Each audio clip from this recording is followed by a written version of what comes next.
Now we're going to do a Christmas tree cookie card standing up, and it's going to have be on a round base with a tree skirt and some packages around it, and we're going to have a Santa Claus poking out the middle of the tree. So what you need is your base, a round cookie base. Well, it doesn't have to be round, but I prefer the round ones. And then I've just taken a cookie cutter and I've cut out one tree like that, the second tree.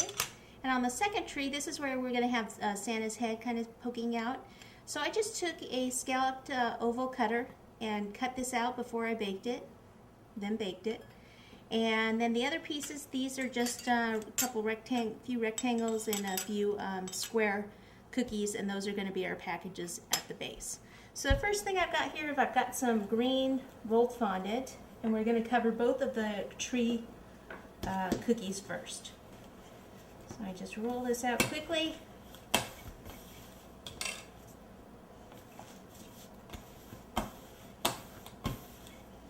And we could probably go ahead and cut both out of this piece. So, whoops, cut one there. And the second one. Okay, so on this one, I always like to make sure I can actually pick this up first. And then what I need to do is cut out the same hole and pretty close to where I did on the cookie. So that looks about right. So just push that down.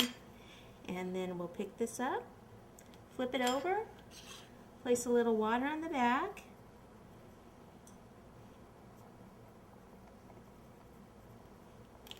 and then pick it back up, and I usually start at the bottom.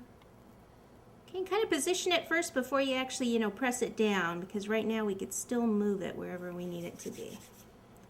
Okay, that looks pretty good. So I can go ahead and kind of press down, go around the edges with your thumbs or your fingers, and just kind of round that out, just smooth that out a little bit. I just don't like to see the sharp edge of the fondant that the cookie cutter makes, so that's why I go around the edge. You can either pick it up with your thumb and go around like this, or do it how I was doing it, flat with your fingers. And I don't really mess too much with the center because you don't want to get rid of those little nice scallop marks that the cookie cutter made. Okay, so there's that one. And then this one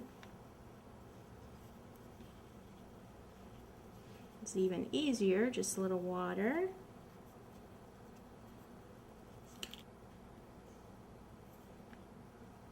Let me get the excess water off my hands there. And there we go.